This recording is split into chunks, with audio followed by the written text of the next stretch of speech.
A lo largo de la historia, son muchos los personajes conocidos que expresaron frases que se han hecho famosas. Frases excepcionales, frases sabias y frases motivadoras. En la vida diaria hay frases publicitarias que son parte de la cultura popular. En Frases para el Mármol con Sol, conocerás las más famosas de la actualidad.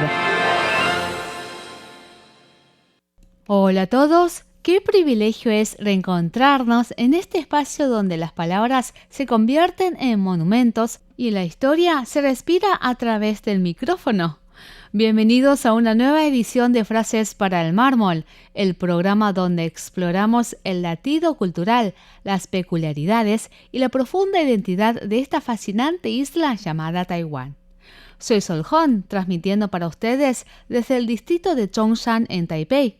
El pasado día 23 de marzo de 2026, Taiwán conmemora un hito que cambió para siempre su destino, el 30º aniversario de sus primeras elecciones presidenciales directas. La frase que hoy vamos a esculpir en nuestro mármol imaginario fue pronunciada recientemente por el reconocido poeta taiwanés Lee Mingyong durante un foro intergeneracional. Es una reflexión madura sobre lo que significa la normalidad democrática, y dice así: tanto la izquierda como la derecha son necesarias en la política.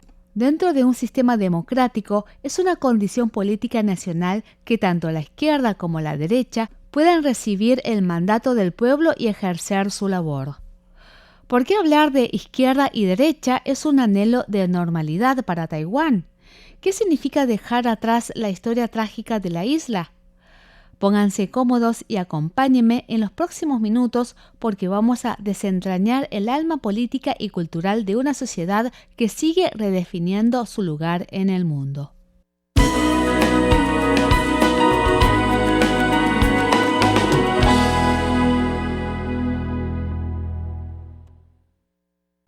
Para entender la profundidad de nuestra frase de hoy, tenemos que viajar en el tiempo, exactamente 30 años atrás, el 23 de marzo de 1996.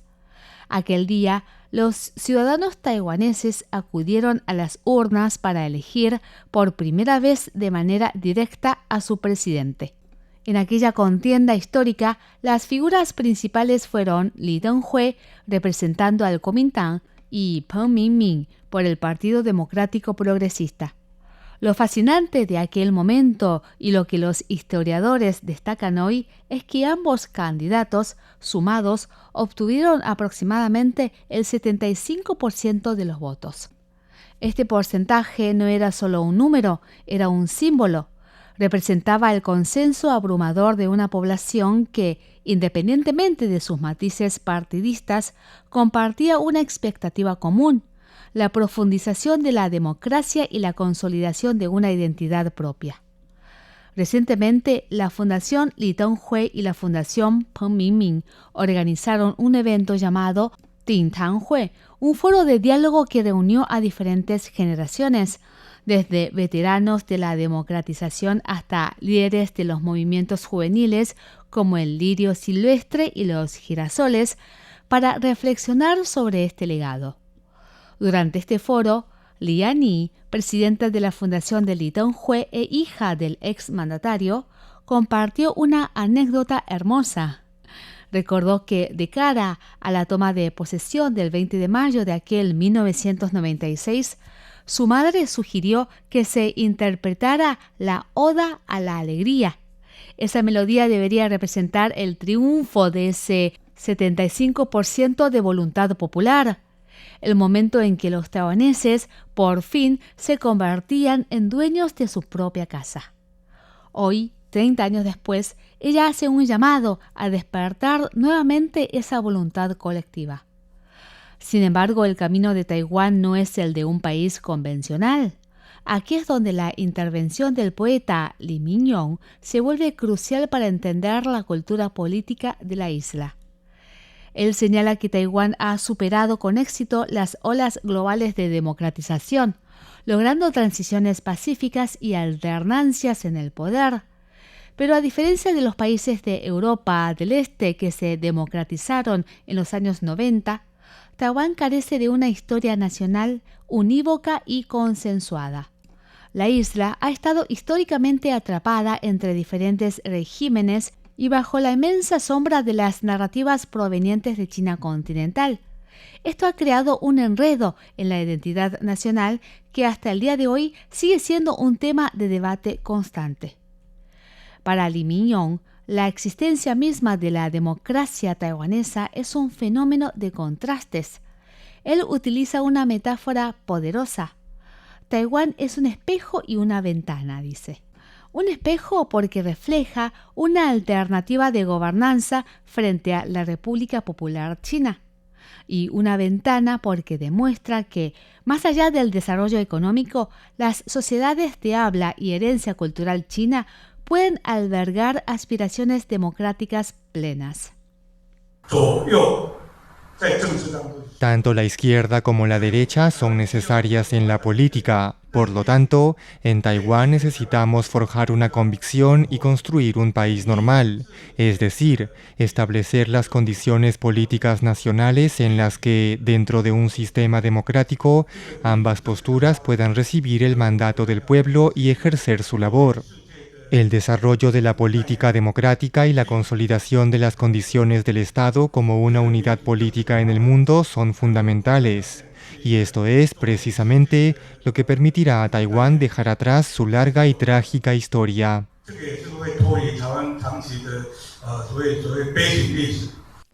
Llegamos así al núcleo de nuestro episodio y a la esencia de nuestra frase para el mármol. Tanto la izquierda como la derecha son necesarias en la política. Dentro de un sistema democrático es una condición política nacional que tanto la izquierda como la derecha puedan recibir el mandato del pueblo y ejercer su labor. En la mayoría de las democracias occidentales, las elecciones se debaten en el eje tradicional de izquierda y derecha: impuestos, estado de bienestar, regulaciones laborales o libre mercado. Sin embargo, en Taiwán, las elecciones a menudo se ven eclipsadas por un eje existencial: la postura frente a Pekín y la definición del estatus de la isla. Cuando el poeta Lee Mingyong habla de que la izquierda y la derecha puedan ejercer su labor, está abogando por la construcción de lo que él llama un país normal. El anhelo cultural y político es llegar a un punto donde las instituciones y la identidad estén tan consolidadas que los debates electorales puedan centrarse en las políticas públicas cotidianas, sin que cada votación se sienta como un referéndum sobre la supervivencia misma de la nación. Lograr esa normalidad, afirma, es lo que finalmente permitirá a Taiwán desprenderse de su larga historia trágica, un término muy arraigado en la literatura y el imaginario taiwanés que hace referencia a los siglos de colonización, ley marcial y aislamiento diplomático. El objetivo es transmutar esa tragedia en la visión de un país pequeño pero hermoso. El foro intergeneracional también nos dejó otras reflexiones fascinantes sobre cómo la cultura taiwanesa debe adaptarse a su realidad. Zhou Yichen, representante de la generación del movimiento estudiantil, aportó una visión pragmática y renovadora. Él propone un movimiento de remodernización. Reconoce abiertamente la realidad del derecho internacional clásico. Bajo los estrictos estándares del siglo XIX, el estatus de Taiwán es cuanto menos atípico. No cuenta con el reconocimiento diplomático generalizado de las Naciones Unidas. ¿Pero eso invalida su existencia? En absoluto. Zhou argumenta que Taiwán es, en los hechos, un estado independiente y funcional. Lo que la sociedad taiwanesa necesita, según él, no es encajar a la fuerza en moldes antiguos, sino crear una nueva narrativa. Taiwán puede ser un país único, uno que demuestra que la legitimidad en el siglo XIX no solo se firma en tratados del siglo XIX, sino que se construye diariamente a través de la democracia, la tecnología, el comercio y sobre todo el consentimiento de sus ciudadanos. Gracias nuevamente por haberme acompañado en este capítulo de Frases para el Mármol. Sol se despide y será hasta la próxima. ¡Chao, chao!